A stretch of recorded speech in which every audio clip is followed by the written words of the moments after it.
presence of the Lord is here. The presence of the Lord is here. I feel it in the atmosphere. The presence of the Lord is here.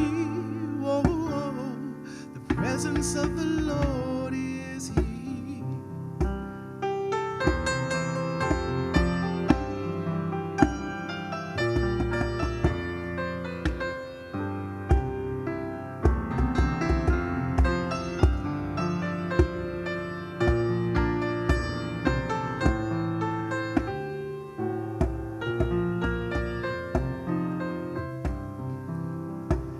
The Spirit of the Lord is here. The Spirit of the Lord is here. I feel it in the atmosphere. The Spirit of the Lord is here. Oh, the Spirit of the Lord is here. The power of the Lord is here. The power of the Lord is here. I feel it in the atmosphere that the power of the Lord is here. The power of the Lord is here. The Spirit of the Lord is here. The Spirit of the Lord is here. I feel it in the atmosphere. The Spirit of the Lord is here wherever you are. The Spirit of the Lord is here.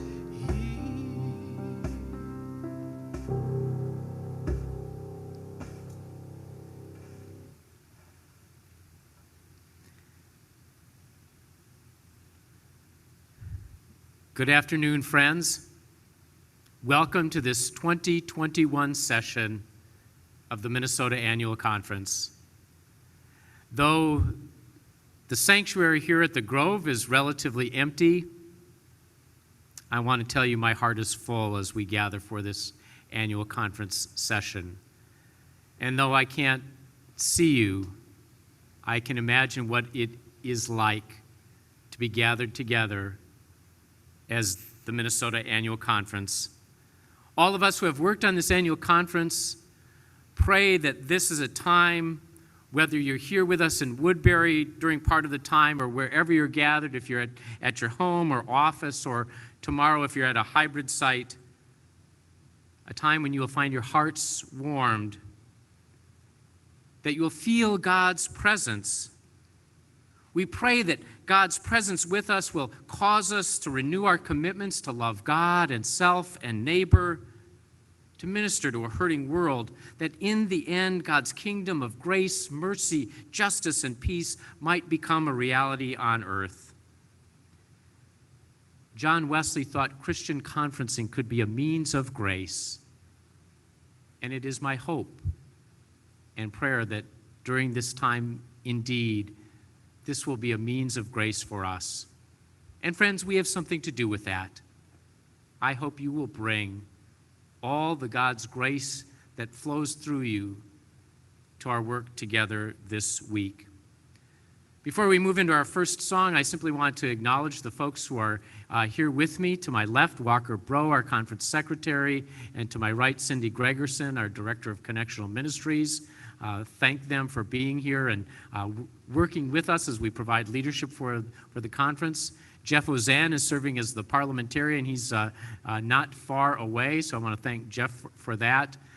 Give thanks to the Grove for hosting us. Dan Wetterstrom is in the house right now, so thanks, Dan. We're glad for this space. Thank you so very much.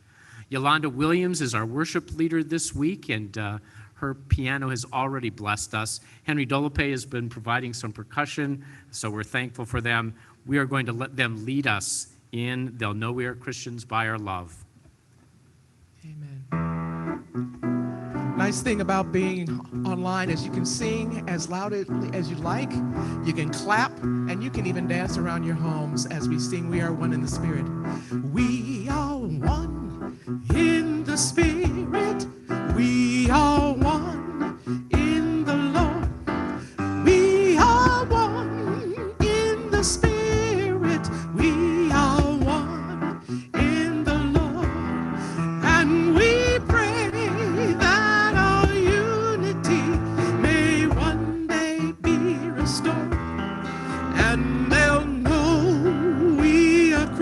Christians by our love, yes, they'll know we are Christians by our love. We will walk with each other, we will walk hand in hand, we will walk with each other, we will walk hand in hand, and together we'll spread the news that God is in our land, and they'll know we are Christians by our love, yes, they'll know we are Christians by our love. We will work with each other, we will work side by side, we will work with each other, we will work side by side, and we'll guard human dignity, and we'll crucify our pride, and they'll know we are Christians by our love, yes, they'll know we are Christians by our love. All praise to the Father, from whom all things come, and all praise to Christ Jesus, God's only Son, and all praise to the Spirit who makes us one, and they'll know we are Christians by our love, yes, they'll know we are Christians by our love. Please join me in prayer. Merciful One, gracious One, Holy One, we ask you to bless this gathering, this time of communion with one another, to be with us in the center of all that we say and all that we do, that our words and our actions upon leaving this space will reflect the God who brings healing with God's hand, and the God that brings healing to our land, in your unifying and restoring name. Amen. And they'll know we are Christians by our love, yes, they'll know we are Christians by our love.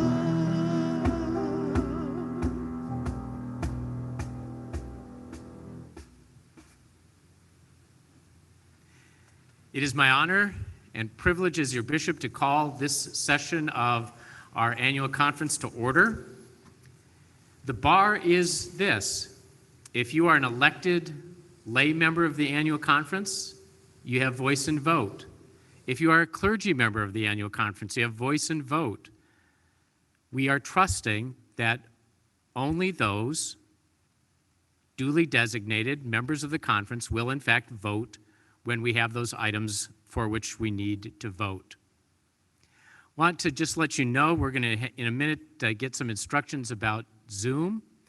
The chat function is open. The chat function really is for informal conversation. We are going to be using the Q&A function. If you have wish to speak to a particular item, offering a speech for or against, asking a question, etc., use the Q&A only for those purposes. Please do not use the Q&A for conversation. So it's my pleasure to introduce David Wood from GNTV. GNTV is providing our technical support this week, and we're glad to have them with us. David, welcome to the Minnesota Annual Conference. Thank you very much, Bishop. I'm happy to be here today. So I just want to run over a few reminders about Zoom and how everything works for you. the big keys are to know what the different features of Zoom do and what that looks like for you. So first off is the chat feature. As the bishop mentioned, it's going to be open most of the time. And with that chat feature, you are going to be able to communicate with each other. I do believe it is going to be closed for a few select portions of the business, but those are a limited amount of the time. Then there's the raise hand feature.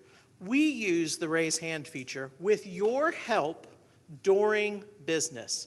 If you ask to get recognized, and I'll explain how to do that in just a second, and the bishop calls on you, that is when you raise your hand.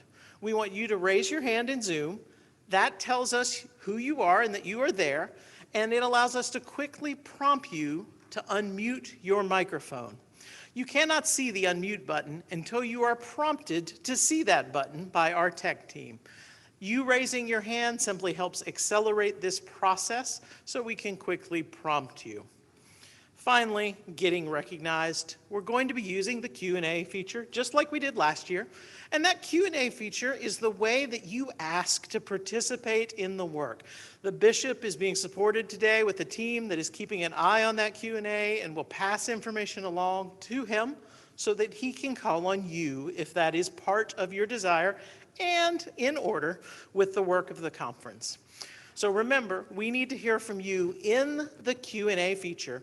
If you want to get recognized, to speak, to bring something before the body, to ask a question, it's through the Q&A feature that you do that. Now, if you're on a portable device, I just want to point out that you may have to click on 3 bars in one corner or 3 dots in another corner to see these icons. If you have not found them already, you may want to click in the center of the screen where you see my face, or you may want to click on those 3 bars or 3 dots on your portable device. Finally, if you have questions, I want to be able to share our tech support team number with you. Our tech support team is standing by to help you be successful in this process. This is the number you can reach us at. Please make a note of this number, write it down, take a picture of the screen. Perhaps you will need our assistance, and it would be great if you have it easily accessible. This will be posted periodically in the chat during today's session, so you can look at that and see that it is there if you lose your copy. And lastly, one word about voting. We are going to be using the polling feature for voting. When the ballot is opened by the bishop, a pop-up box is going to appear on your screen. You must make your choice in this pop-up box and click the submit button to vote. You are allowed 1 vote per device. So if you are watching with a friend or a spouse, you each would have to be logged in to the Zoom application in order to vote. However, if you get called upon to speak in a room with other people all logged into Zoom, we need all of their speakers to be turned off when you are addressing the conference. Otherwise, we'll get an echo, and that won't be good for any of us. So remember, you get 1 vote per device, and that pop-up box should appear mostly in the center of your screen. If you drag it out of the way at some point, you can actually drag it so far off your window that you may not be able to see it. You can close Zoom and relaunch it if you lose it and are unable to find it at any time during our sessions. So Bishop, thank you very much for letting us be back in Minnesota with you. We're excited to see you here in addition to Michigan, back in Minnesota, and it's been great. Thanks so much, David. We really do appreciate GNTV and all of their work. It's always a pleasure to work with them. Friends, we're going to move to our initial motions for our annual conference session. And to introduce the first couple of motions, I'd like to call on Walker Bro, the conference secretary. Walker. Thank you, Bishop. I move that the agenda for this 167th session of the Minnesota Annual Conference, as provided online, be accepted for this virtual session, and that Thursday's plenary constitutes the corporate session of the annual conference. Thank you. That motion is appropriately before us. If you have questions or wish to speak for or against, please indicate that in the Q&A.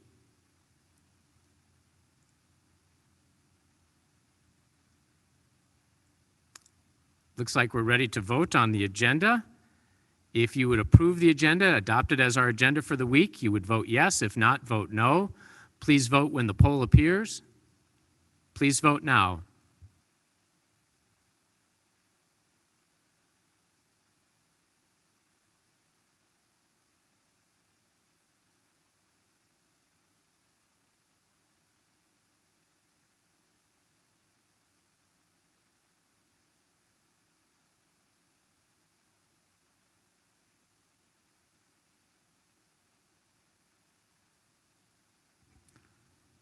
We'll close that poll in 15 seconds.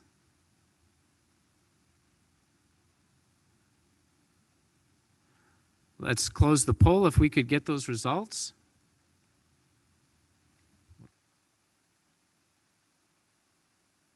You've approved the agenda 99% to 1%. We don't have the vote totals up here in the front, but it was an overwhelming approval. And I know we will get those if you're curious about those. Thank you for adopting the agenda. Walker. Thank you, Bishop. I move that this Minnesota Annual Conference session conduct business using the rules of procedure as provided online. Thank you. The rules of procedure are appropriately before you. If you have questions, wish to make a statement for or against, please indicate that in the Q&A.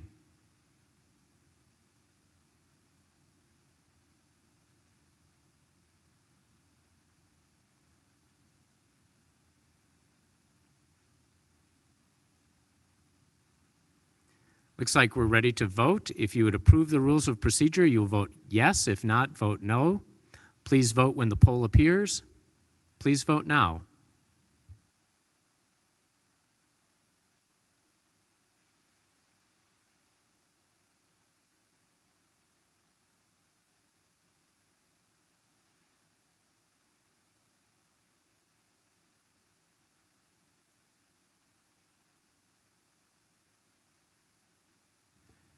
Fifteen seconds.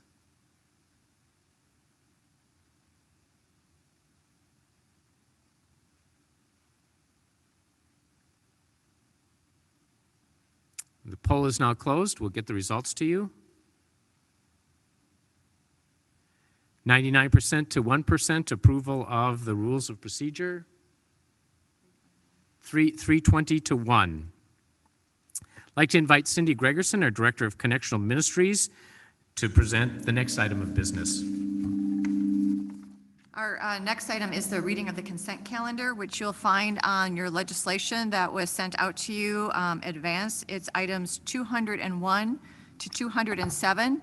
So the reminder is we'll vote on these as a group on Thursday. This is your first reading, and this is your opportunity. If you want one to be addressed individually, you need to ask for a motion to take it off the consent calendar. You'd put that in the Q&A, and if the majority of the body agrees to that, we would vote on that individually on Thursday. So again, those are items 201 through 207. They'll be voted on as a group as a part of the consent calendar on Thursday.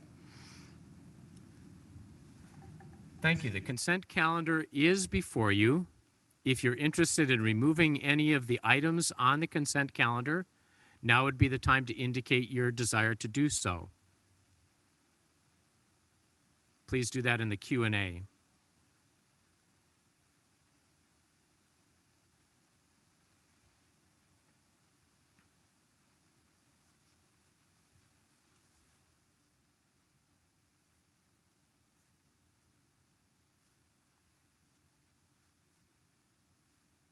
It appears you are open to considering the consent calendar, all the items that are on the consent calendar together. Those will come back to us for a vote on Thursday. Thank you very much. One of the joys and privileges of being the bishop is that as people come for full membership in the annual conference, they are presented to the annual conference and asked some questions. And I'd like to invite Shauna Horn and Amanda Luneman to come to join us here in the annual conference, at which time we will be asking them the historic questions.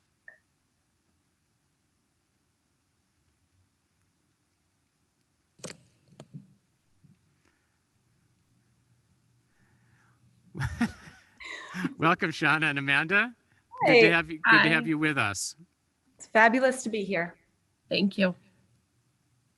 Paragraphs 330 and 336 of the Book of Discipline read as follows. The bishop, as chief pastor, shall engage those seeking to be admitted in serious self-searching and prayer to prepare themselves for their examination before the conference. At the time of the examination, the bishop shall also explain to the conference the historic nature of the following questions and seek to interpret their spirit and intent. The questions are these and any others that may be thought necessary. So the paragraph in the discipline gives the bishop a great deal of authority and latitude. These are historic questions, and we are also at a historic moment in the Methodist movement and in the life of the United Methodist Church. Our church is changing and is unlikely to be the same in the coming years. Clergy throughout the years have responded to these questions in various ways. We acknowledge the change in language over the years. Being made perfect these days can sound pretentious. Student debt in our time is a national embarrassment rather than a matter of personal conscience. What makes these questions special is their longevity and their deeper intent. In responding to these questions, ordinands willingly link themselves to the stream of the Christian tradition that began with John and Charles Wesley and includes Philip Otterbein, Martin Boehm, Jacob Albright, and Richard Allen. The deep intent of the questions is to affirm faith, the faith rooted in our baptism and in our membership. And in following that faith in Jesus Christ, you have said yes to the ordained ministry in the United Methodist Church. These questions are intended to affirm that call. So what I'm going to do is add some questions and reframe and rearrange the others so that the link between these questions and the faith into which you were baptized and then became a part of the United Methodist Church is made clear. So here we go. Do you renounce the spiritual forces of wickedness, reject the evil powers of this world, and repent of your sin? If so, please say, I do. I do. Do you accept the freedom and power God gives you to resist evil, injustice, and oppression in whatever forms they present themselves? If so, please say, I do. I do. Do you confess Jesus Christ as your Savior, put your whole trust in His grace, and promise to serve Him as your Lord in union with the church, which Christ has opened to all people? Before answering that, let me frame that in terms of the questions that Wesley asked those coming into full membership. They give a fuller meaning to this question. Have you faith in Christ? Are you going on to perfection? Do you expect to be made perfect in love in this life? Are you earnestly striving after it? Will you recommend fasting or abstinence both by precept and example? Are you in debt so as to embarrass you in your work? This really is intended to be a spiritual as well as a leadership issue. You will be asked about the general rules of our church, which you know, but I would remind you and us all of John Wesley's precepts about money in his sermon on the use of money. Earn all you can, save all you can, give all you can. So do you confess Jesus Christ as your Savior, put your whole trust in His grace, and promise to serve Him as your Lord in union with the church which Christ has opened to all people? If so, please say, I do. I do. According to the grace given you, will you remain faithful members of Christ's holy church and serve as Christ's representatives in the world, knowing that as an ordained clergy person, you have particular responsibilities in representing Christ in the world and in helping people understand their own ministry?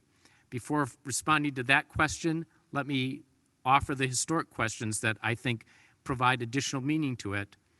Are you resolved to devote yourself wholly to God and God's work? Will you exercise the ministry of compassion? Will you diligently instruct the children in every place? Will you visit from house to house? Frankly, that's a reminder that clergy are not simply appointed to churches when they are so appointed, but to the communities in which those churches exist. Are you determined to employ all of your time in the work of God? So will you remain a faithful member of Christ's holy church and serve as Christ's representatives in the world, knowing that as ordained clergy, you have a particular responsibility in helping all people understand their ministry? If so, please say, I do. I do. I do. Will you be loyal to the United Methodist Church and do all in your power to strengthen its ministries? Here's some of the historic questions that again provide additional meaning to that question. Do you know the general rules of our church? Will you keep them? Have you studied the doctrines of the United Methodist Church? After a full examination, do you believe that our doctrines are in harmony with the Holy Scriptures? Will you preach and maintain them? Have you studied our form of church government and polity? Do you approve our church government and polity? Will you support and maintain them? Will you observe the following directions? Be diligent, never unemployed, never triflingly employed, never trifle away time, neither spend any more time at one place than is strictly necessary. Be punctual. Do everything exactly at the time. Do not mend our rules, but keep them, not for wrath, but for conscience' sake. Those last two may seem like kind of odd ways to be loyal, but they have to do with our behavior as leaders in seeking to strengthen the ministries of the church. Will we use our time well? Will we show up, be present? And frankly, loyalty is a challenging word in this challenging time. To be loyal means to be willing to be a clergy person in this stream of the Christian tradition, knowing all of our difficulties, and to pledge to do all in your power to strengthen the witness and ministry of the United Methodist Church. So will you be loyal to the United Methodist Church and do all in your power to strengthen its ministries? If so, please say, I will. I will. Amanda, Shauna, congratulations. Welcome to full membership in the Minnesota Conference. It will be my honor to recognize that in person tonight at our worship service. Know that Thank all you. of us are applauding, and I think wherever you are, now is the time to applaud. And as Yolanda said, if you want to get up and dance, you can do that as well. Thank you.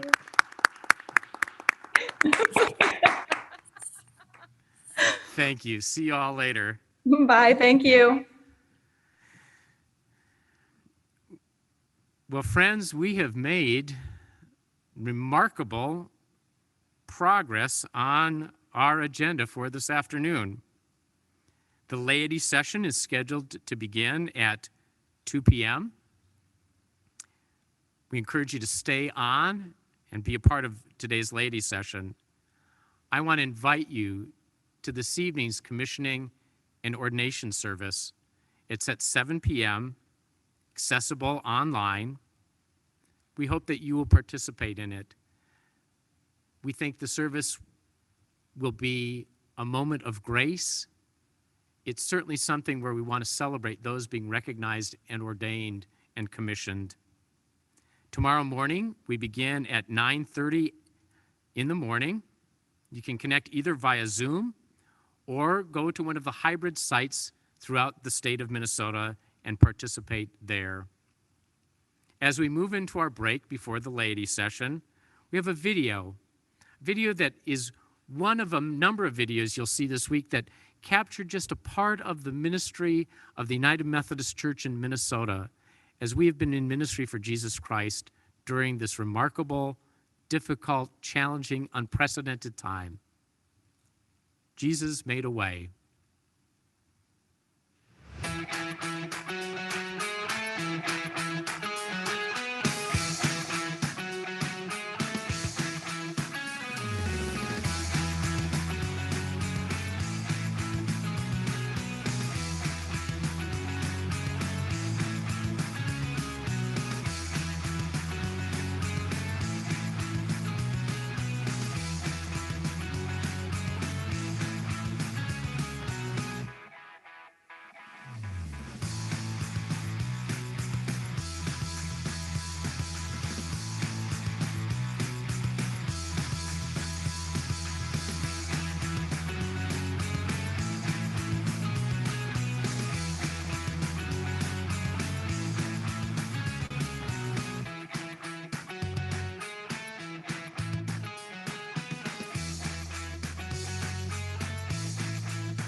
Friends, we are on break until the ladies' session.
Welcome, lay members, to the 2021 Annual Conference. I'm Dave Knuckles, your conference lay leader and a delegate to General Conference. I want to thank you for the leadership that you've shown during COVID-19. It's been such a difficult and tragic time everywhere. And for our local churches, we've really been slowed down in the times that we could not meet in person for worship and service. And on top of all of that, we found ourselves in the middle of a national reckoning about race after the killing of George Floyd. You've had to be creative, flexible, and so very committed during this time. And you and your pastors, you've made a new way in ministry. On behalf of all the laity, I want to say we are grateful, we are impressed, and we thank you. Next, as we turn the corner on COVID, I want to challenge you to rise to the new opportunities as your congregations re-engage. This body annual conference has already approved a vision statement that is fresh and compelling. We are to be rooted in Jesus, grounded in Wesleyan theology, inclusive of all persons, and engaged in the work of reconciliation. So let's not settle for the old normal, but rather commit to moving forward boldly in discipleship, evangelism, and service with justice. Remember, the lost and the seekers in our communities have just gone through a very dark time. They now hunger for the hope that only Jesus Christ can offer. So we must seize the opportunity before us now. Now, lay members, you play a vital role in the Wesleyan way of connectionalism. You are the link between your local church and the annual conference. So use this time to understand and then be able to promote what the conference can offer for your local church and its specific initiatives.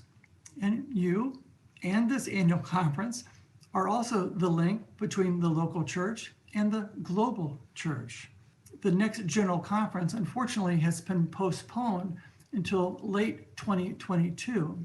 And some may think that means we're stuck in limbo for a period of time, but that's just not so. This is what I can say after talking to hundreds of delegates over the past year preparing for General Conference.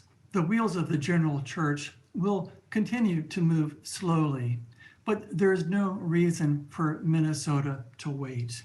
It's clear enough that, number one, the Minnesota vision is in the mainstream of where the American church is today. And number two, it's where the future of the American Methodist Church is headed. And number three, with respect to the global church, which is so important to our connection, it's increasingly clear that it's going to manage regional differences with having a bit more autonomy and respect for our regional differences. So I think that's good news indeed. Embrace our Minnesota vision. Interpret it as you may need to do in your local context, connected to your specific local vision, and step on the gas. Thank you very much. Welcome, laity, from the Minnesota Conference Lay Ministry Team. I'm Marian Hansen, co-chair of the Lay Ministry Team, and thank you for joining us today at our laity session. The Lay Ministry Team coordinates the following programs: the Connection Program for people exploring their journey through becoming vital and active Christians, the Certified Lay Speaker Program for people who would like to serve God through pulpit supply and other speaking opportunities, such as the lay assisted living and nursing facility services as needed. The Certified Lay Ministry Program combines work along with ministry.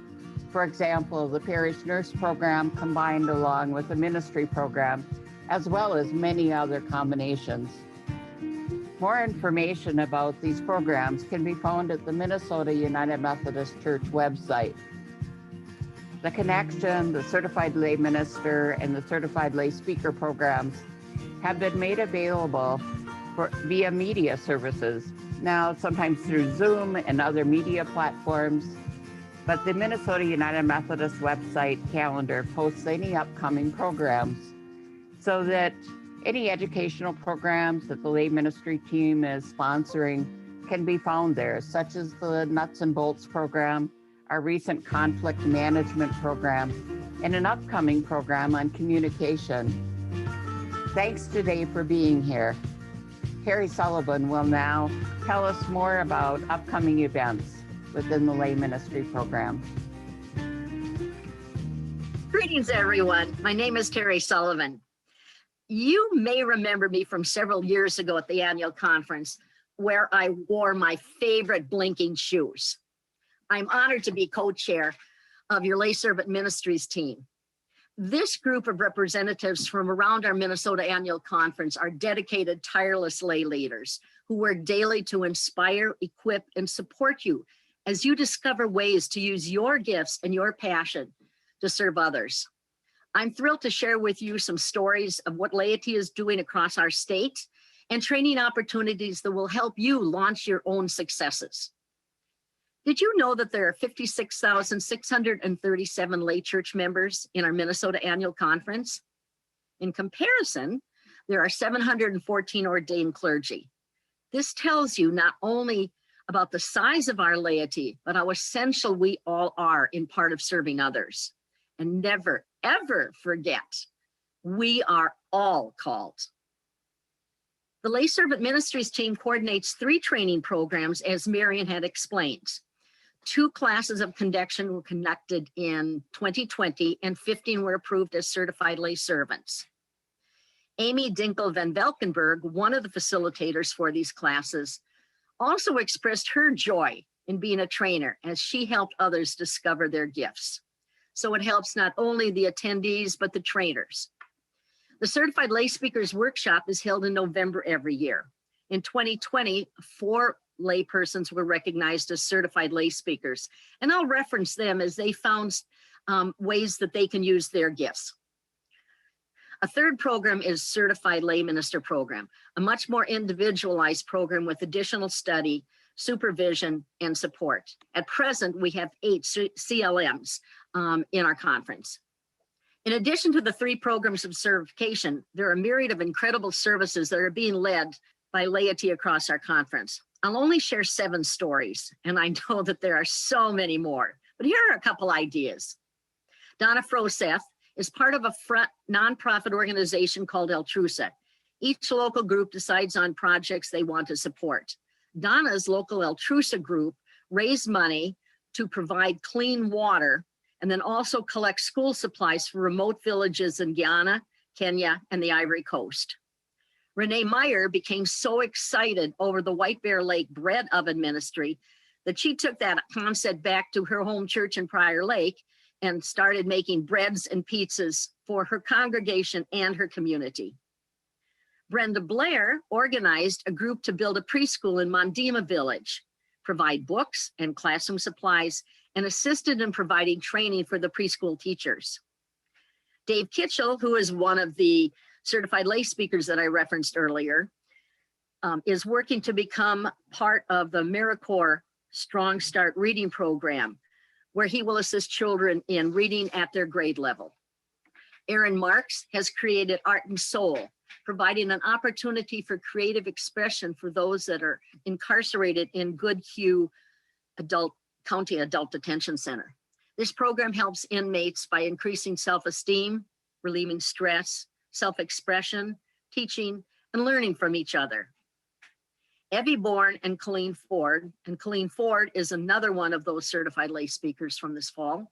They responded to the COVID-19 times by establishing a program for their church family called We Care. They started with 11 callers and 39 calls, making contacts through phone calls, email, snail mail, and asking, how are you doing? How can we help? Do you have prayer requests or praise items? Truly an opportunity to stay in touch by actions, saying, we care about you. Mary Hine and Winnie Hubie started the clothing ministry 20 years ago in a shed.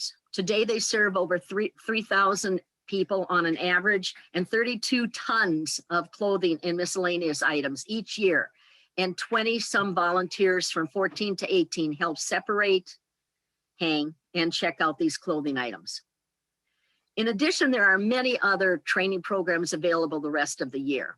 This summer, the United Methodist Women will be hosting 3 Mission U sessions. In the fall, the Lay Servant Ministries team will conduct fall training for church lay leaders and lay delegate members. Following that, we'll be offering a series on communication. And of course, there will be additional connection classes and workshop for certified lay speakers. Where do you go from here? Oh, so many opportunities. I would love to share additional information about these programs and ideas and put you in contact with the lay people who develop these ways to serve. I'll be out of communication range for the next several weeks, but please feel free to call me after the 1st of July and we can talk further. And I leave you with one word: smile, all caps. See miracle in life every day. Bless you all as you go forth. Hi, I'm Jody Thone. I'm the Director of Leadership Development for the Minnesota Annual Conference. And I want to thank Dave Knuckles, Marian Hansen, and Terry Sullivan for kicking off our laity session. I'm excited because I get to introduce you to our next section. We are all lifelong learners, and it's one of the key competencies to be a disciple of Jesus Christ, to continue to learn and grow. And today, we are lucky enough to have with us Victor Thompson and Mary Kay Duchesne from LeaderWise. Their presentation is on breaking through gridlock toward having conversations in a new way. I'm excited to learn with you. So here's Mary Kay and Victor. Good afternoon, people of God. Grace and peace to you. Welcome to Breaking Through Gridlock, Conversations in a Polarized World. I'm Victor Thompson. And I'm Mary Kay Duchesne. We're consultants at LeaderWise. LeaderWise is a parachurch nonprofit organization dedicated to accompanying clergy, lay leaders, and congregations through their lives of ministry. We provide therapy and vocational assessment work, coaching, spiritual direction, and congregational consulting. We're glad to be with you today. Having conversations about difficult topics are very challenging, even in the best of circumstances. Add to it the mix, differences in political, religious, and philosophical views, and it can get downright ugly.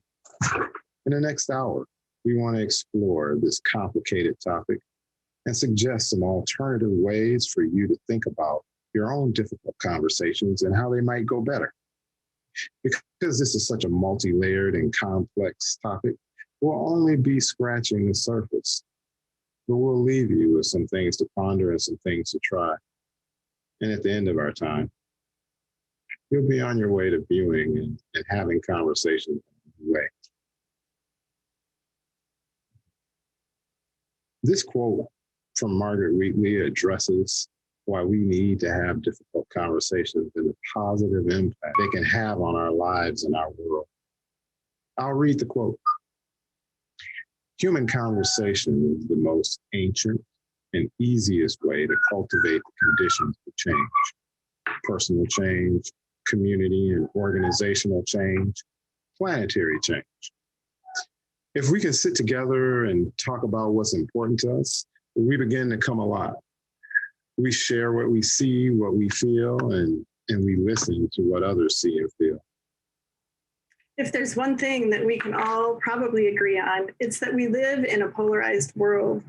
We have don't discuss politics rules for family gatherings. We tend to associate with only those people who think like we do, and we can't imagine why the other side thinks the way they do. But it isn't just big society level issues and conversations that get stuck. In most of our personal relationships, there are conversations we have over and over again that just go nowhere. The book, Breaking Through Gridlock, The Power of Conversation in a Polarized World, points out that today we live in an echo chamber of like-minded friends, both in person and through online social networks. Even Google delivers the search results it thinks we want to see in order to keep us engaged and clicking longer. This won't help us create a more unified world. And effective conversation is the way forward. Deborah Tannen, professor of linguistics at Georgetown University, says that in every conversation, there's a meta conversation.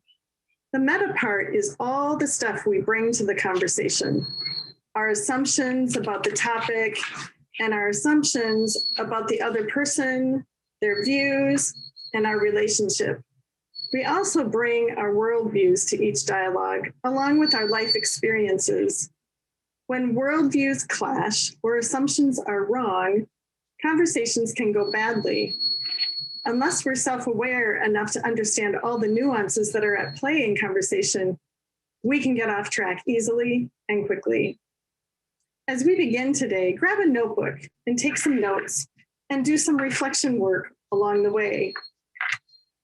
I want to give you about 30 seconds to make a list of conversations that have gone badly for you in the past, or conversations you simply avoid having because they go nowhere. By making a list, you'll be bringing to the top of your mind some examples that you can reflect on during our time together. Go ahead and brainstorm for 30 seconds, and I will set a timer.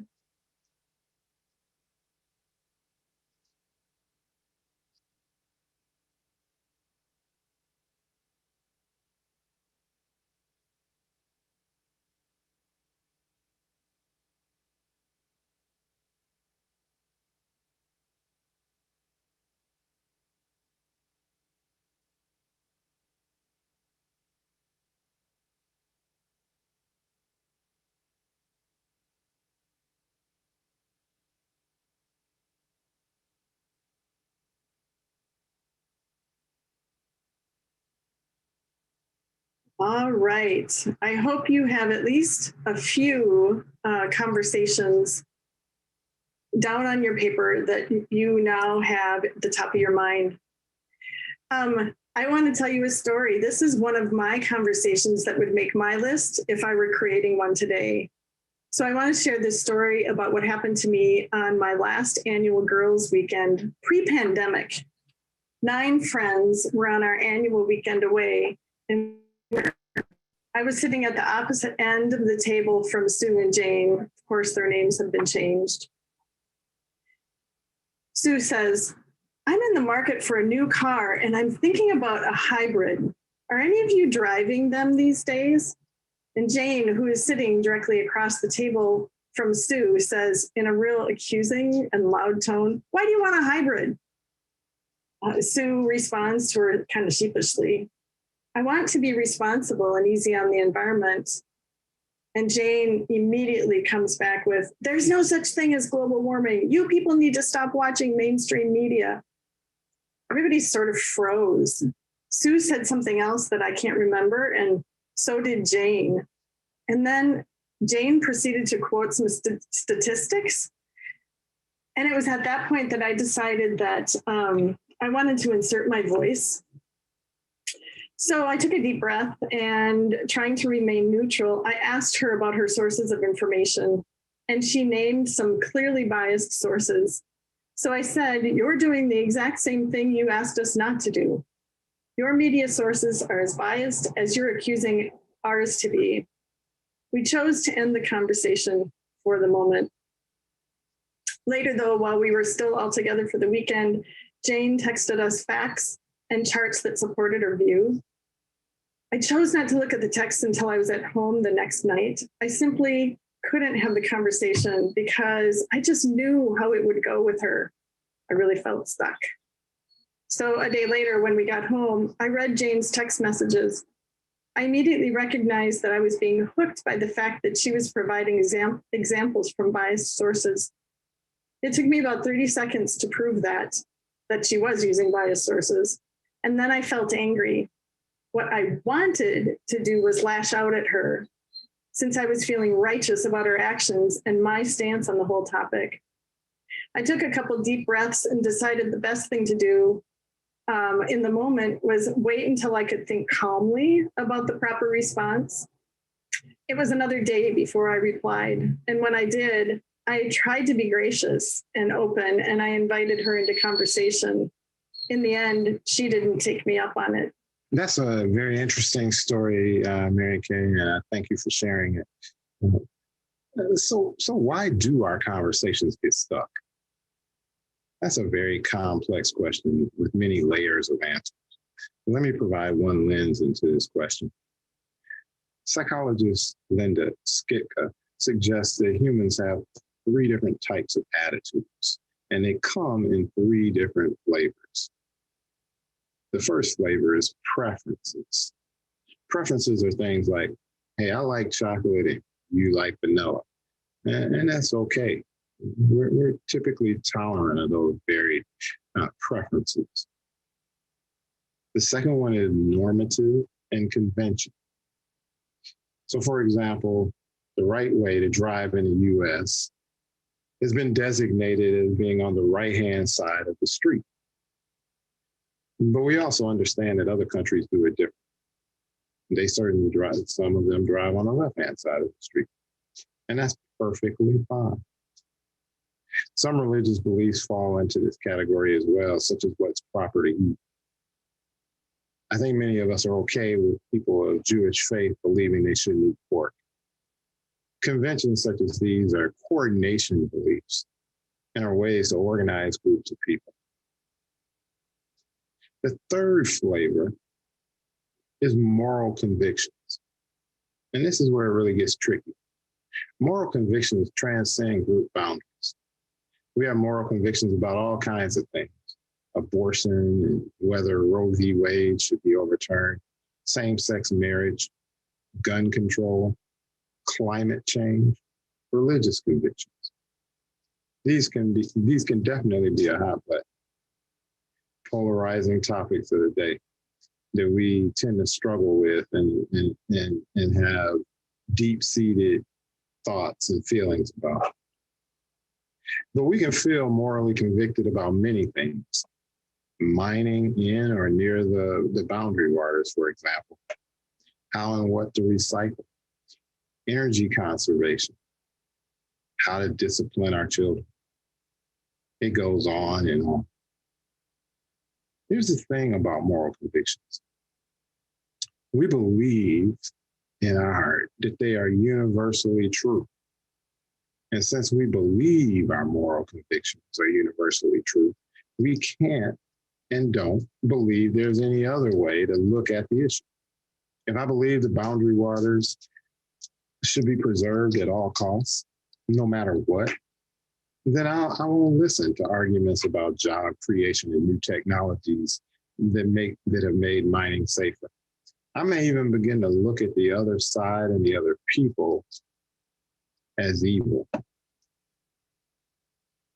This isn't to say that all conversations rise to the level of moral conviction. We have plenty of disagreements about things we're not morally convicted about. For example, whether a movie or a book was good or not, or where to go on vacation. I mean, these lists can be endless. There are so many things that we can get stuck in trying to have a conversation. But this just simply demonstrates the range and severity of our attitudes that can cause our conversations to get stuck. In Mary Kay's example, it seems as though Jane might have been morally convicted about climate change. She came on strong and she didn't want to listen to other people's views. And perhaps Sue is more at the level of preference or convention. But let me be clear, it's not wrong to be morally convicted. It's what you do with your convictions that makes a difference. The choice that you make in responding to them. So what I'd like you to do is, I'd like you to take a look at that list of conversations you just made a few minutes ago. And I want you to think about whether your attitudes in any of them rise to the level of moral conviction. And maybe now that you're thinking about these different types of flavors of conversations that we just mentioned, maybe you'll want to add one or two to your list. So I'm going to give you about 20, 30 seconds so you can consider your list and perhaps categorize the topics according to these three flavors. And I'll start timing them.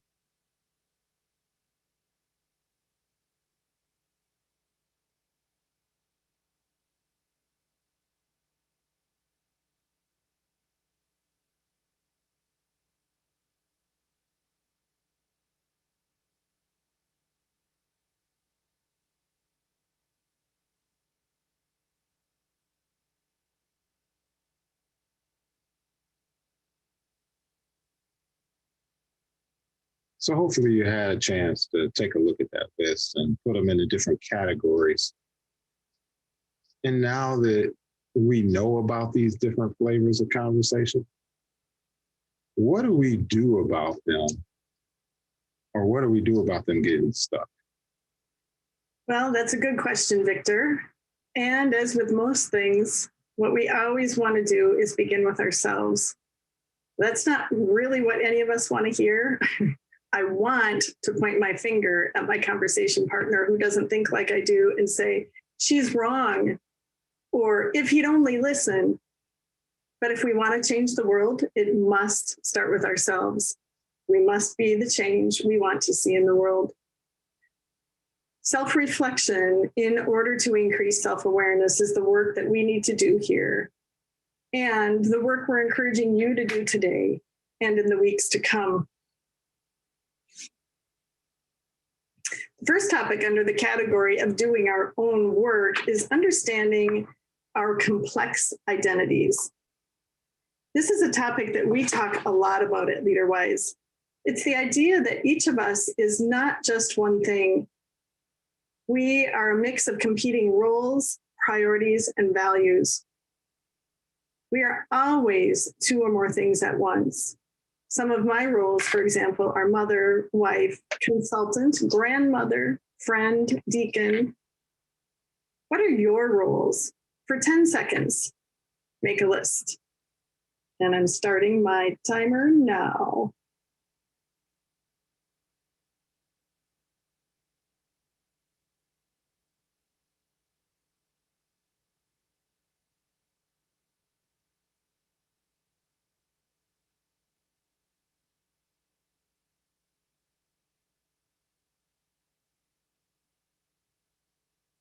So do you see how your roles can compete? For example, I'm a professional and I would love to provide daycare for my granddaughter more than I can do today. And what about your values? What do you value most in life? I value family time, the environment, a Christian identity, and integrity.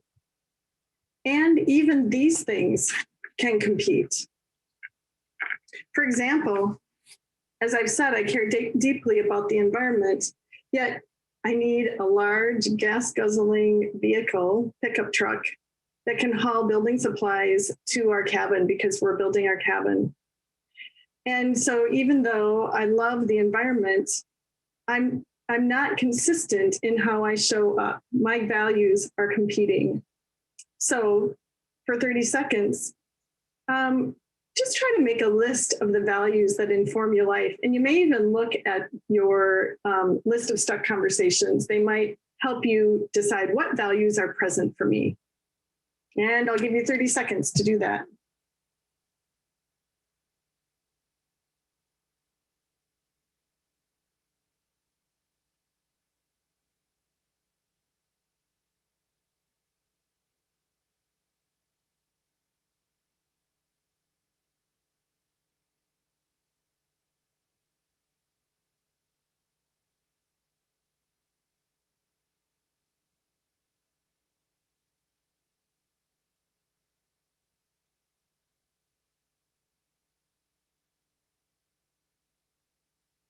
All right.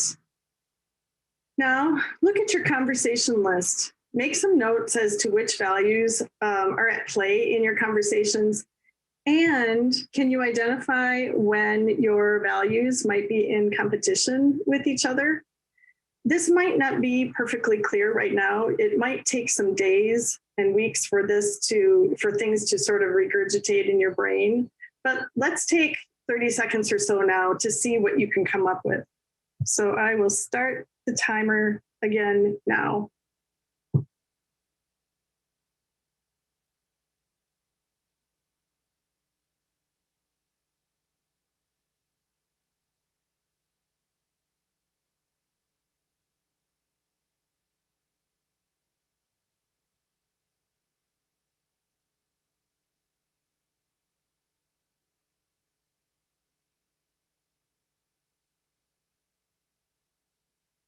All right. Hope you're all doing okay so far. Because we all have complex identities, we need to be clear as to which identities are at work in our lives. And the first thing is to recognize this for ourselves. So as you go through your days and weeks coming up, even when you're not in conflicting conversations, try to be aware of what roles am I playing and how might they be competing with each other? And what values are at work in my life, and how do my values compete with each other? All right, so having said that, having these complex identities can contribute to conversations getting stuck, especially when we aren't showing up consistently, as I said. So using my daughter as an example, I tell my daughter that I want to help her out by providing daycare for my granddaughter, especially in this pandemic time when daycare was closed. But whenever she asked me about taking care of my granddaughter, or we would just have a deeper conversation about it, I'm too busy. And it would feel frustrating to her because here I am saying, I want to help you. But then she asks me and I say, I can't. She's frustrated. I'm frustrated because I need more lead time in order to be able to help her out. And I just really need to be clear with her that I have this complex identity and I want to work it out with her. So now that the task is to reflect on your complex identities and how they might be contributing to the conversations that are getting stuck. So again, do that over the days and weeks to come. My hope is that now that we've raised your awareness and you've started thinking about these stuck conversations, you'll begin noticing these things as you have conversations. So I'm going to add now a little further complexity to our stuck conversations. As we just noted, we all bring a set of values to each and every conversation. And while you and I might have a similar value, say care for the environment, we also might think about that particular value at different levels or different scopes. And that too can cause a clash. So to help articulate the scope of our values, the authors of Breaking Through Gridlock offered this model here with the concentric circles. There are other models for articulating a scope of values. This is just one. This model works because it illustrates that there are parts to any whole. If my value is, for example, at the community level, and your value is at the humanity level, while we have the same value, we're coming at it from different scopes, different levels of scope. And so we might not see eye to eye. And so there might be a bit of a clash, but they're both parts of a whole. And so if we can find what the value is and understand how we're coming at it, we might be able to have conversation a little bit better. With the example of the exchange between Jane and Sue, I didn't ask them about their values, but I know these women really well. And so I think I could guess. Sue is a very other-oriented future thinker. And I would guess that, that she thinks about future generations when she thinks about the impact that she has on the environment through her vehicle use. And I would guess that Jane thinks a little differently. Jane's a lovely person, and she is consumed with the political landscape in the nation. And I think she gets caught up in the rhetoric and wants to play her part for her party. And so she cares about the environment, but the political value is so strong for her. And that's at the nation scope.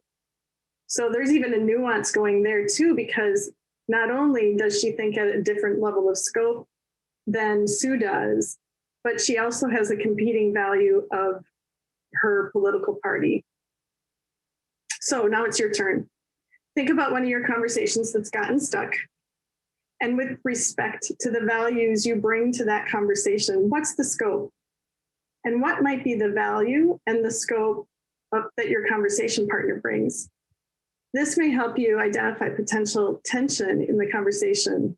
And once you've identified the tension, you've perhaps found creative new potential to have a new conversation. So let's take a minute for you to take one of your example conversations and place your values on this model. Grab your packet of slides and actually write on this slide. And can you place your conversation partner's values on the slide? If you can't do that, then you have your marching orders.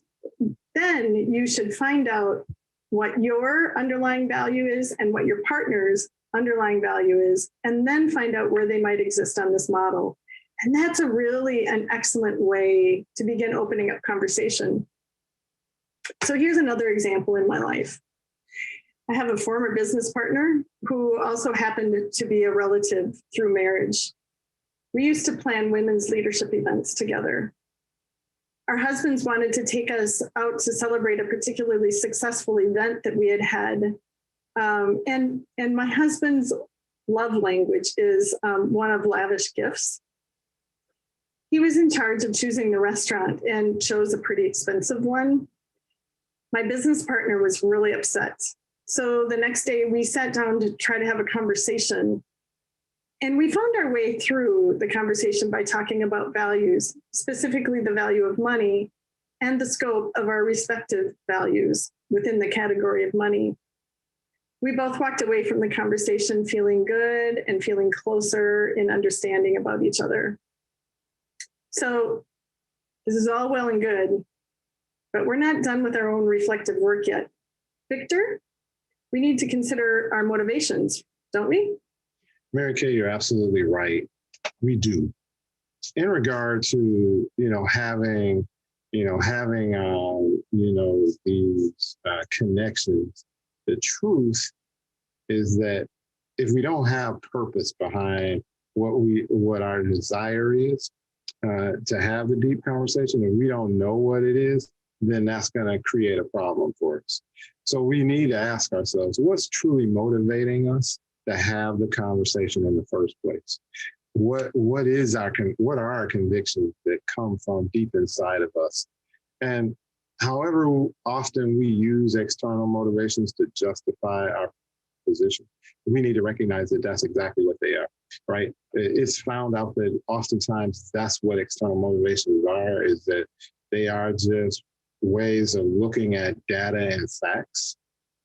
And we look at the data and facts and we use the data and facts simply to justify where our own moral convictions, but really we're hiding behind the external motivations. So if you're resorted to citing data and facts and polarized conversations, you're probably aware that it just doesn't really work, right?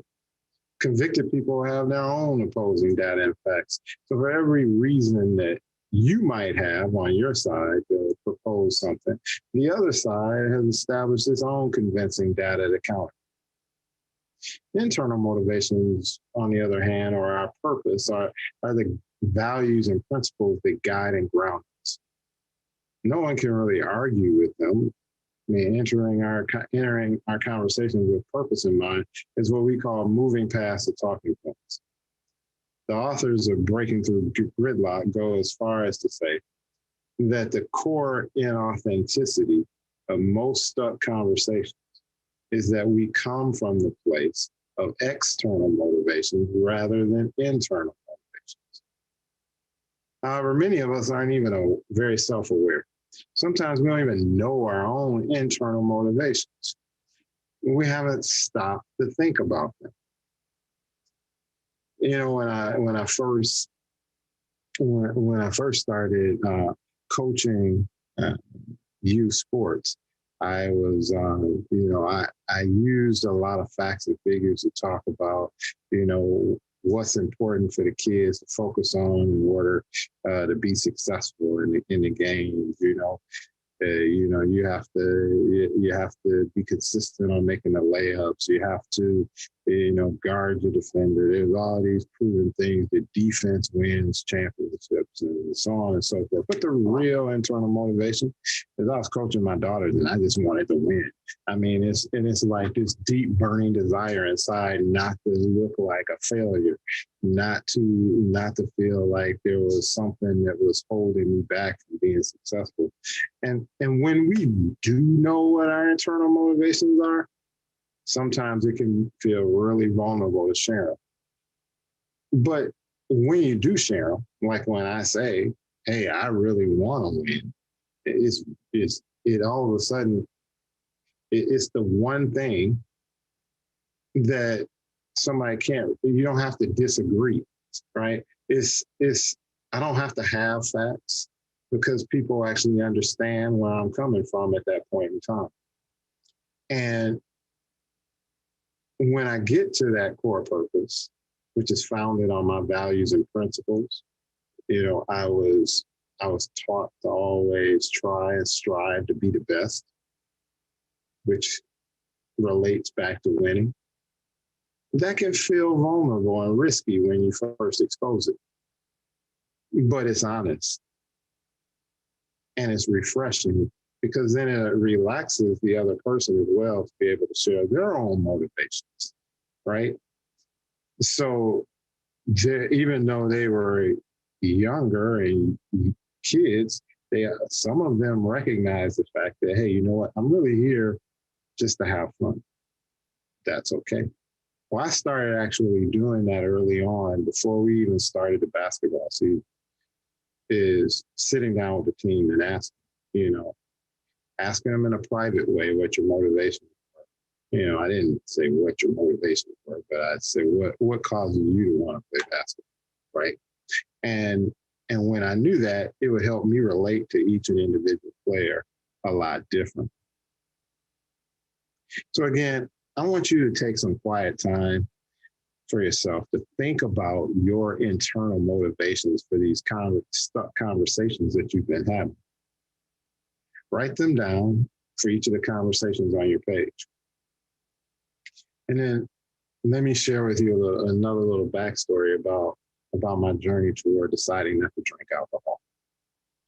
I was raised in a household where my parents believed it is a sin to drink. And many Orthodox Christian religions do. My dad was a minister, and he would make sure that when I first started driving and I went out, then when I came home, I think he did a little breath test of his own just to make sure I wasn't doing something I wasn't supposed to by his word.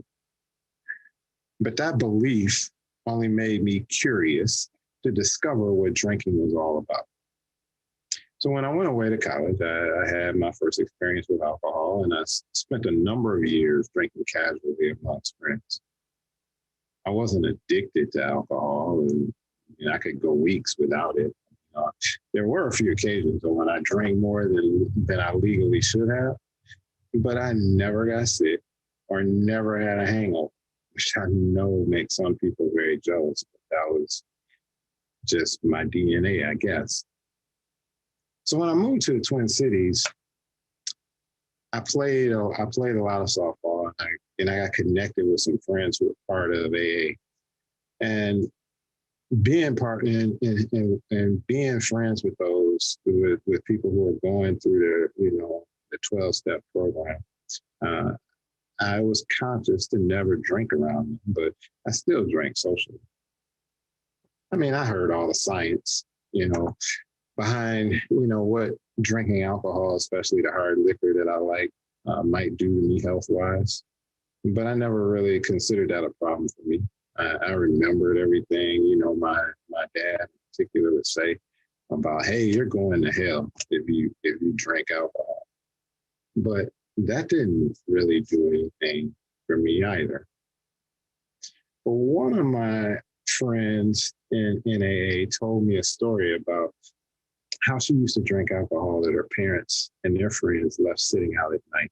They would leave the little like beer cans and the wine bottle would still be out there, and there would still be remnants of it in there. And she would go around and she would tip those over and start drinking them. Eventually, she started going through the garbage and taking her dad's old beer cans out, draining what was left of them. So by the time she was in college, she was addicted to alcohol. And you know what she told me? She said, I wish my parents had never brought alcohol into our house so that I wouldn't have been exposed to it, and maybe I wouldn't be an alcoholic. So when I got married and we decided to start a family, we also decided to stop drinking. Because guess what? We didn't want our children growing up around alcohol. There are no statistics or cited facts about the impact of alcohol on one's health, or even the threat of going to hell, because that was a real threat to me as a kid. But it was just a memory of my friend drinking as a kid and the impact that it had. And my wife and I didn't want that for our future. In adaptive leadership, we talk about the importance of connecting to the purpose that drives us. That purpose will help us stick it out when the going gets tough. The same thing is true in difficult conversations. The values and purpose that motivate us is the place to start. And that's really part one.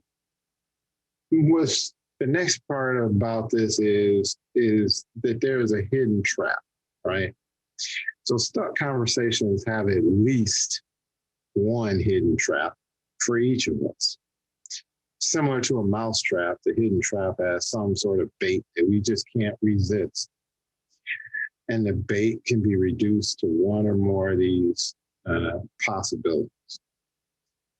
Being right, being righteous, being certain, or just feeling safe. I'll describe each one in a little more detail. Let's start with being right. Now, being right feels good. I mean, after all, we learn about it at a real early age.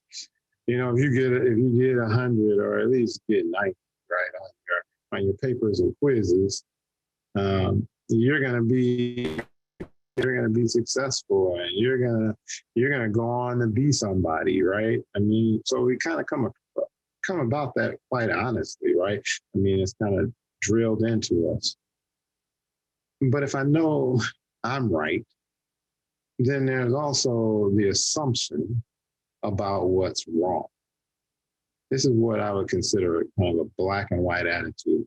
There isn't any gray involved in it.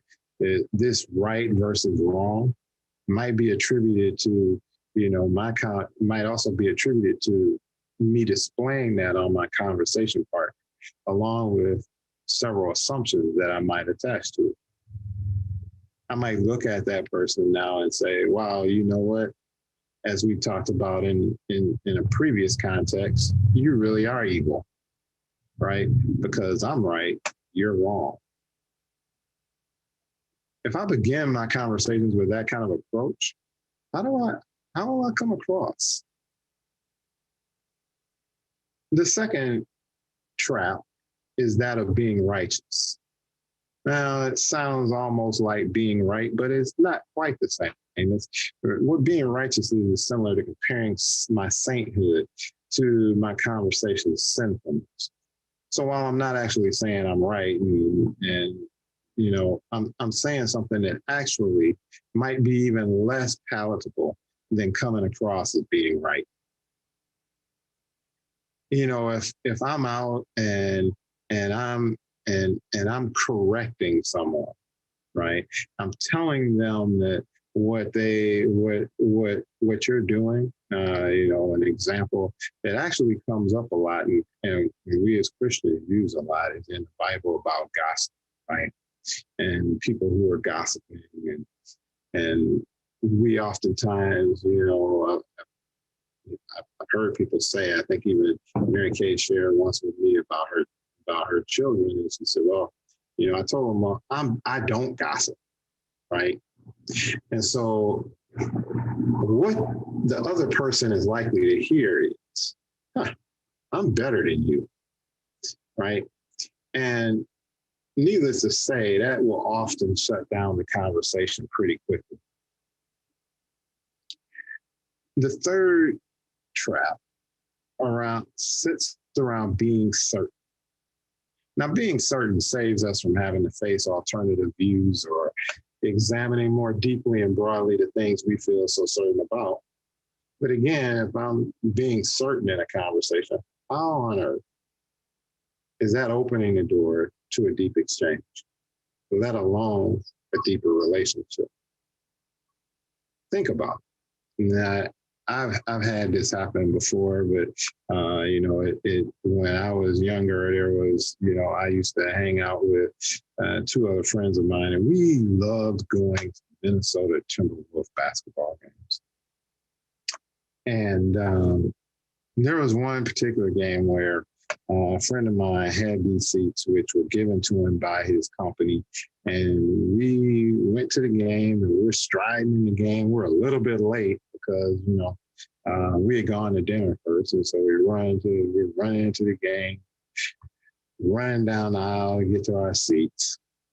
And my friend had the ticket. So, he was holding all the tickets. It's kind of his thing. It's like, hey, I got the ticket, so I'm going to keep them. And so he shows the tickets, and sees that there's two other people occupying two of the three seats that we're supposed to be sitting in.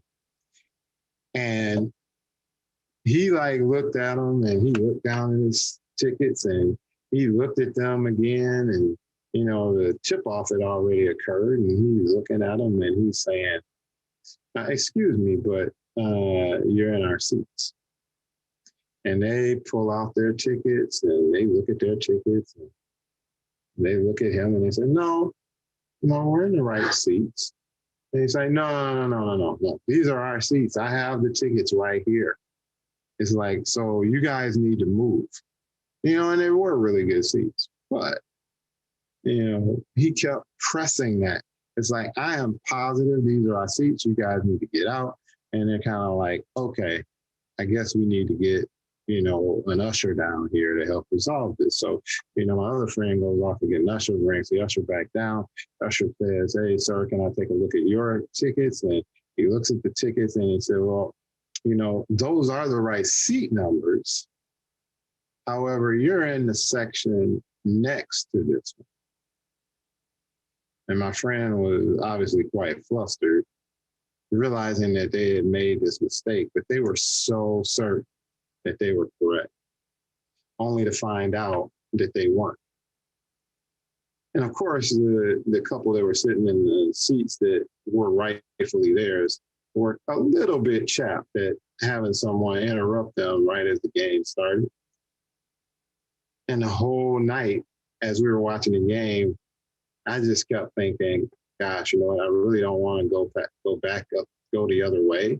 I purposely want to go the opposite direction of where that confrontation happened, because that certainty really didn't leave any space for exploring any other possibility. And all it did was leave us feeling pretty embarrassed in the end. That's certain. Lastly, there's being safe. Now, being safe is about avoiding conversations, because our experience tells us how they'll go. We hide behind, pick your battles. But what values are we giving up by not stepping into a difficult conversation just because we think we know it's going to go a certain way? What are we leaving on our table of our relationships because we just don't have the energy to engage, or maybe there's a fear underlying what we're doing. Resmaa Menakem, in his book, My Grandmother's Hand, says that that's dirty pain. Pain we live with because we don't want to step into the mess. And typically, it takes deep, caring, unstuck conversation to get us out of the mess. And you know what? One of the other dirty little secrets behind that is that the other party that we're avoiding that with is oftentimes having the same issue on their end. And so both parties playing it safe creates that total avoidance, which means nothing ever gets resolved. So which of these types of bait do you usually fall for? Which are your hooks? Could be one, or it could be multiples of them, right? It's helpful to think about your past stuck conversations and to identify which types of bait you typically fall for. Once you're aware of which ones hook you, you can begin to catch yourself as you're being hooked. And you can choose to not take that bait. It isn't easy, let me tell you, and it's going to take some practice. But if you're intentional about paying attention, you will make progress. And that's what it's all about. So let me give you a little bit of time to reflect on the types of bait that hook you. Maybe 30, 45 seconds or so. And you can start that time now.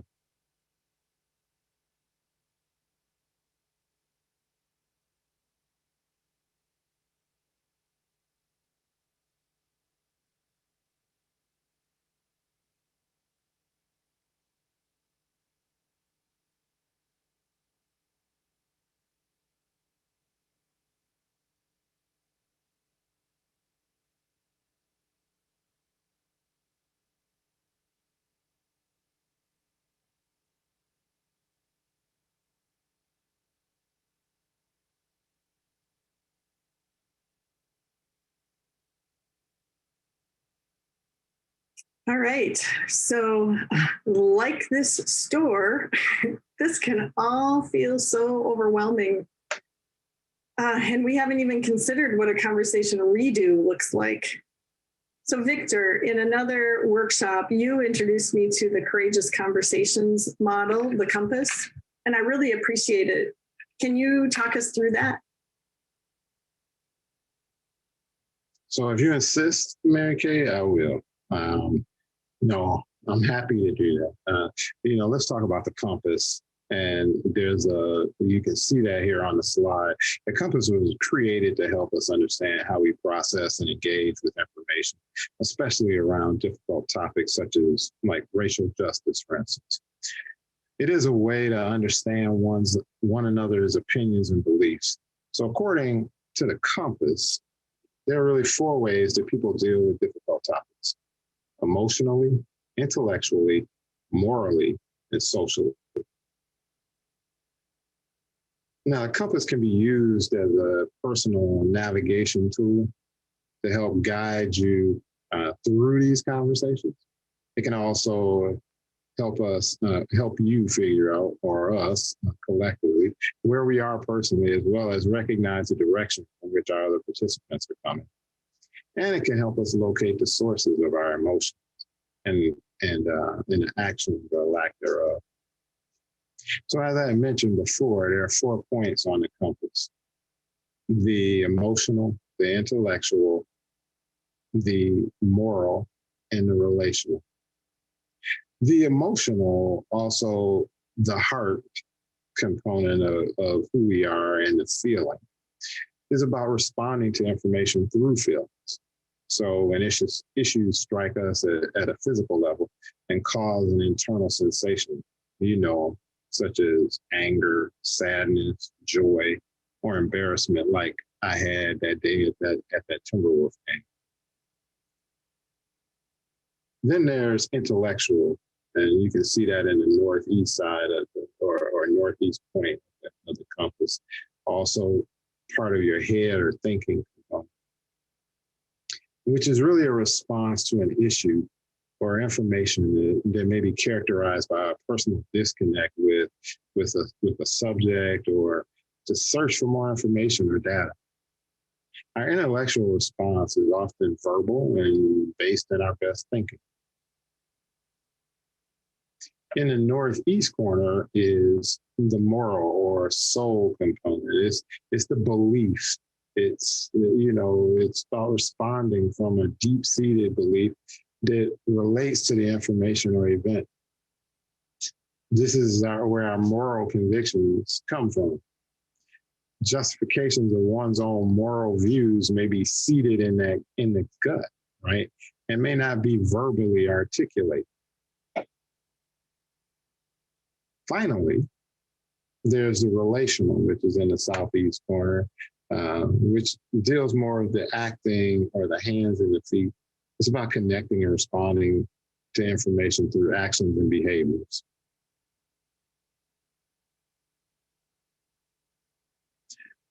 Now, to participate effectively in a difficult or courageous conversation, it really helps them to be able to commit first to honoring and practicing what we call 4 agreements of courageous conversation.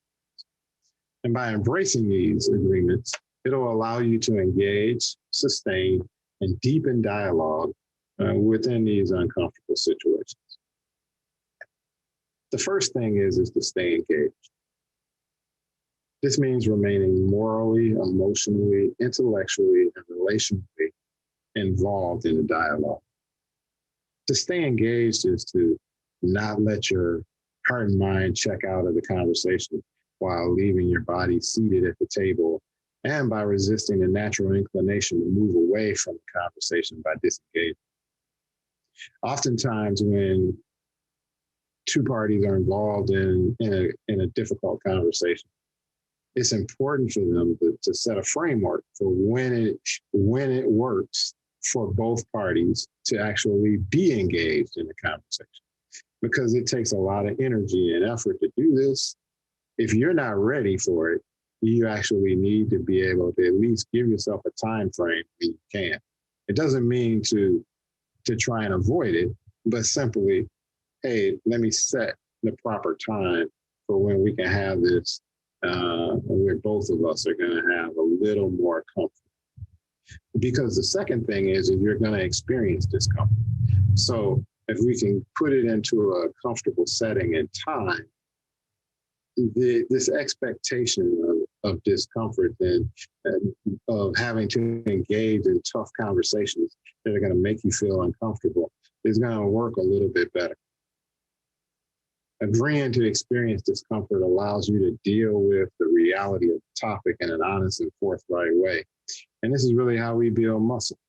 No different than breaking down your muscle when you with weights if you're a bodybuilder. It's that conflict and that discomfort that actually it is the impetus for being able to grow and to build. This increasing your tolerance for discomfort so that you can increase your ability to address the challenges associated with the subject that you're confronting. The third thing is to speak your truth. This doesn't necessarily mean brashly or anything like that. Some people use that as an excuse to be harsh or cruel. But it does mean being absolutely honest about your thoughts, feelings, and opinions, and not just saying what you perceive others want to hear. That's not going to really help you solve the issue at hand. To not speak our truth often leads to deeper confusion, mistrust, and misunderstanding. So speaking your own personal truth allows you to fully engage, develop a deeper level of consciousness. The fourth agreement is about expecting and accepting a lack of closure. Not because there isn't ever going to be a solution, but because there's often no definitive answer or clear-cut solution. So you should be willing to commit to an ongoing dialogue. rule out any possibility of discovering a quick fix. And note, even if there is a higher level resolution, it's highly unlikely that you're going to reach it without collaboration. And that results from these deeper conversations. So really, what does all this mean? Because we tend to come to our conversations in a way where we juxtapose the issue on the person. And so if you look at the one-dimensional conversation, a lot of times you'll find that I'm trying to, address Mary Kay, and whatever our issue is, I'm looking at the issue through the lens that I see Mary Kay, which is then disrupting my ability to have a positive relationship with Mary Kay. So the next step in these conversations are really to have an ability to expand the landscape, as you can see on the right side of the screen. The larger than both of us conversation is what is also known as.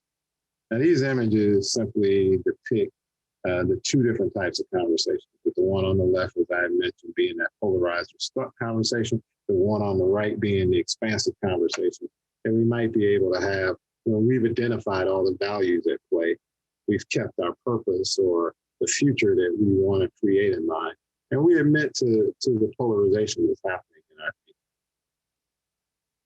I experienced a mediation session once before, where a mediator visually demonstrated to the participants the need for them to move a rock. He called it, you have to move the rock being the issue. The mediator literally placed the rock between the two parties and explained to them that they were viewing each other through this issue. He then moved the rock to a spot on the table. Now, there was a distance away from them, and they shifted their gazes off of each other and focused solely on the rock. It was his way of getting them to see that they needed to shift their focus off of each other and onto the real issues at hand. Amazingly, the negotiation went much more quickly after that. And that's really important to recognize, because this is how we start to really expand out our conversation, expand the landscape so that we have positive, collaborative, and productive, difficult conversations. So what do you think?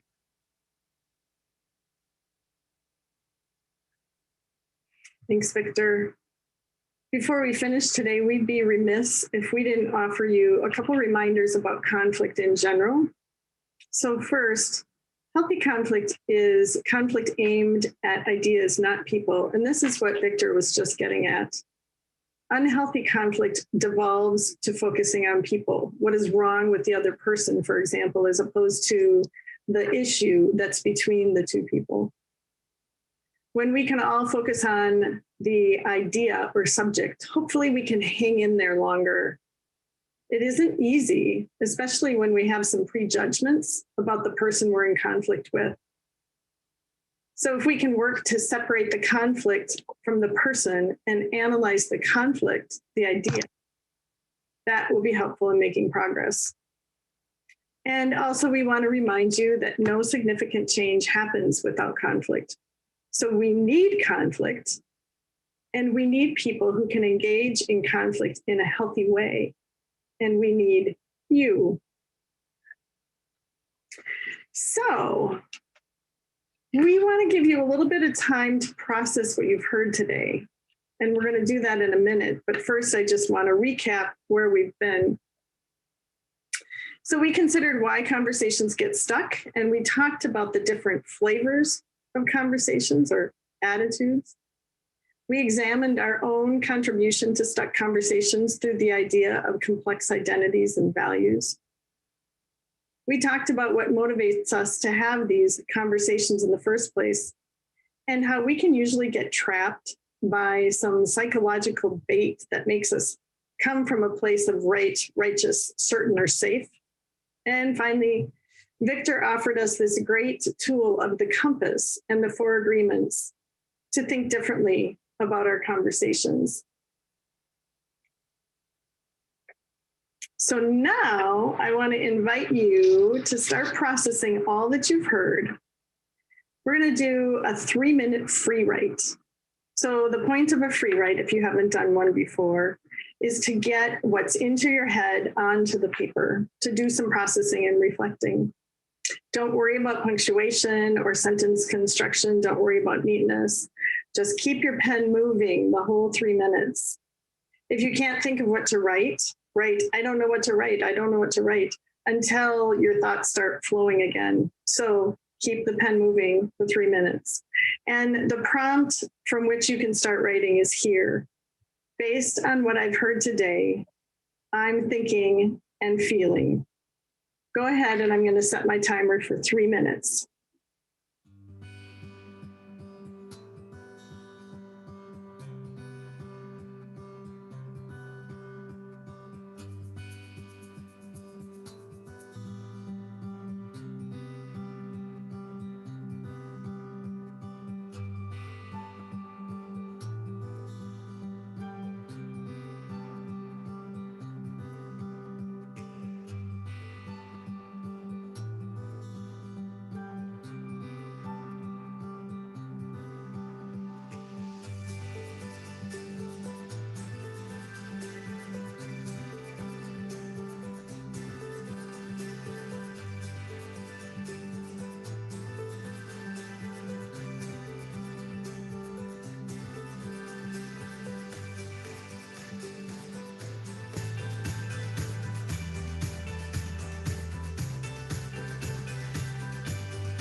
And that's time. So finish your thought. And I hope that you have generated some good thoughts on your conversations and a way forward. Thanks, Mary Kay. So as we wrap up, imagine what could be different if you could have productive rather than polarized conversations. Family dinners could be filled with deep conversation. New business ideas might be generated with colleagues. Maybe even your church might find itself in a new place with respect to the kinds of conversations it's okay to have in its midst. Malcolm Gladwell, in his book, The Tipping Point, talks about how ideas spread like viruses, which obviously is a metaphor that it isn't so great for us these days to think about, but it does only take a minority of people, the right people, to make the tipping point happen. The tipping point, according to Gladwell, is the moment of critical mass, the threshold or the boiling point. And if you have about 20% of the people wanting to create a tipping point, it can happen. What if you grab the few most influential or passionate people in your church and committed to practice having new conversations together? Conversations that previously may have been taboo at your church. What might change in your culture as a result? And we just simply leave this as food for thought for you, things to explore. We thank you for being with us today and for taking the time to consider how you might approach your conversations differently in the future. You will be receiving a copy of these slides, and there is a list of resources at the very end of this presentation. So thank you very much for your time, and have a great day.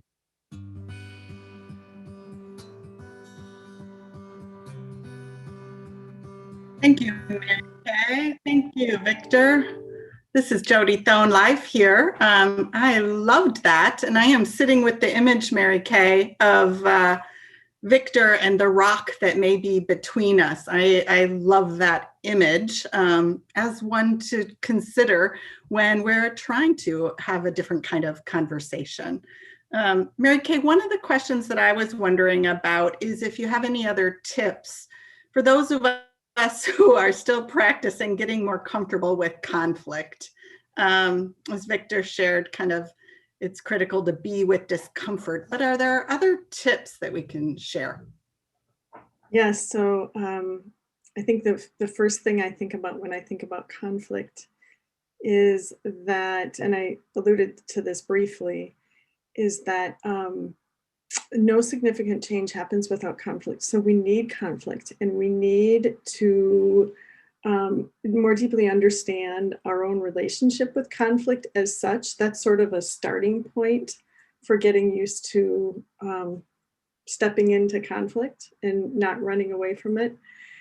And part of understanding our relationship with conflict is looking at our family of origin and thinking about what was the culture of conflict that was present in my family of origin. So for example, for me, the culture was like a lot of Scandinavian origin households. If you can't say anything nice, don't say anything at all. And when that's your conflict culture, you don't learn how to practice other styles. And that's the thing about conflict is different styles of conflict are appropriate in different situations. And so we want to try to get comfortable with many ways of handling conflict. So having said that, I think it's a really good idea to take some sort of conflict styles assessment so that you begin to think about your own relationship with conflict and have that feedback and then say, okay, my tendency might be conflict avoiding, but I can put on the collaborator hat, or if I have to, I can put on a competition hat and engage in conflict in those ways. And then we practice. We analyze different situations and say typically we do this in the past, right? So boy, today I had an interaction with somebody and this is what went well. This could have gone better. Maybe I should have used a conflict style more like X. Mm-hmm. And that's where a conflict assessment can be really helpful. So for example, the Thomas Kilmann conflict styles assessment is one we use at LeaderWise and is a really great tool for helping us understand our own relationship to conflict. Yeah. That's great. And I find that I have to revisit that just because I think of the messages that I grew up with, which is, yeah, if you don't have anything nice to say, don't say anything at all. So You too. I'm with you on that. We do have a comment more from Diane that says, I agree with that staying engaged is critical. I also know that giving people opportunities for a timeout is helpful when the conversations become elevated and contentious, with the understanding that you'll be able to come together again to continue. And I think that's a great point that Diane Amundsen put in the chat. I see that one because I have found that helpful at times. Yes, there are times when, especially when we feel the tension rising, for us to say, it's perfectly appropriate to say, boy, the anxiety is getting high, and I think it would be good to take a time out. Can we come back together in 5 hours or 24 hours or whatever, but make that agreement of, can we come back together to finish this discussion when we're both at a more emotionally neutral place? If we don't make that agreement to come back, it's rather easy to say, okay, the crisis is over, I'm just going to ignore that happened. But making that agreement helps us re-engage and finish the process. Yeah, very true. Yes, Dean was also commenting in the chat, just know when to hold them and know when to fold them, kind of thing around knowing when we have to step away is important. So lots of people feeling the same. There's a comment about, curious about if Courageous Conversations for Churches is different than Singleton's original model. So someone's trained with him, and just wondering a little bit about that for our churches. Yeah, I actually haven't looked at Courageous Conversations for Churches. My gut says it's the same material, but they're providing church-based examples. Yeah, which would be a fabulous resource. Really, yes, Laity is. Yes, absolutely. Thinking about and studying conversation tools all across the board, and that hits into courageous conversations and all the things that you're bringing to the table today as we continue to learn. Another tool along that same line would be books by Pete Steinke. What's the book? Let's see. I'm not going to remember it. I can send it to you after, Jody. He's written a book that does deal with conflict in churches from a systems perspective. So the Courageous Conversations for Churches and his book would be nice companions to each other. Great. We had a wonderful learning opportunity Laity did in the Minnesota Annual Conference this last January with our district superintendent, Susan Nienaber, who brings just a lot of tools and resources and knowledge to this. And we'll continue to post those resources on the webpage so we can continue to learn. And yes, it is a door set open. Thank you to the moderator. That's the book. Yes, thanks to all of us. It takes all of us together. All right, let's see. Chris Carr has one more comment that we'll take. There are times that these conversations can be felt as a lack of conviction to perspective or compromising of integrity towards things that we're really our values, things we want to stand up for, or advocacy. Are there ways that we can avoid the perception of being weak in our perspective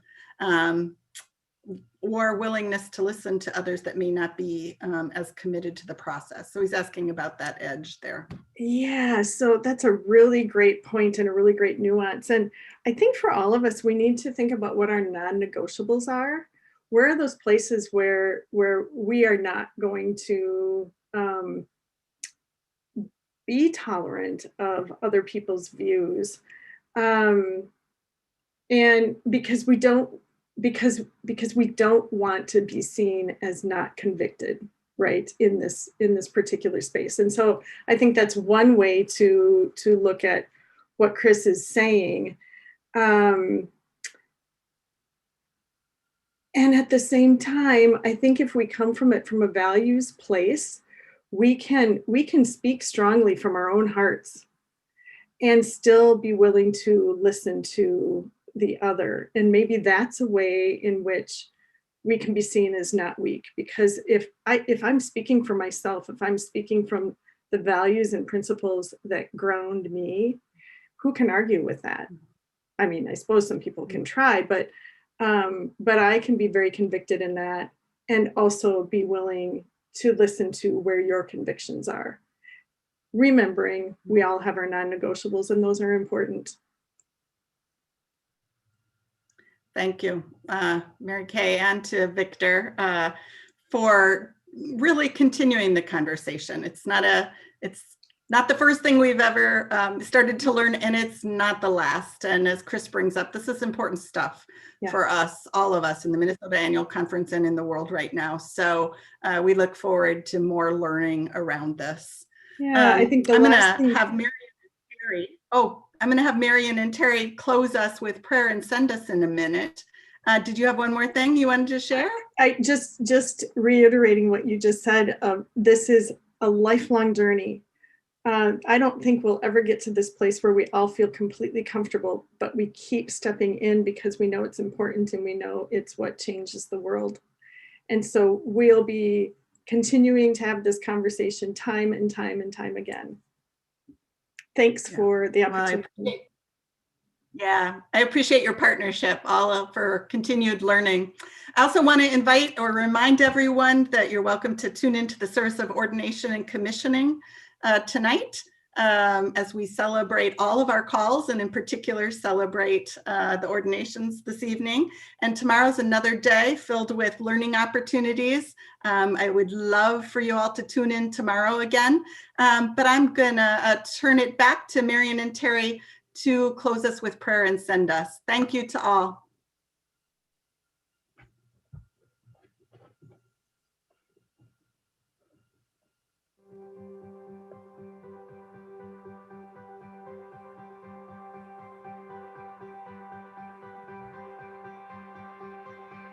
As we conclude our time together, we are reminded that Jesus offered the greatest communication tool ever, prayer. Let's take a moment and pray together. Thank you, Lord, for the blessing you have provided today for each of the laity gathered here. An opportunity to listen, learn, and now to apply the information shared today. As we experience the remainder of the annual conference, we lift up our bishop, staff, clergy, and laity. In all that we do, we lift it up to you for your blessing and guidance. In Jesus' name we pray. Amen. Thank you all for joining us in this incredible laity session. We are thrilled to be part of this. May you go forth today and share God's love as He has so generously, graciously shared it with you. Amen.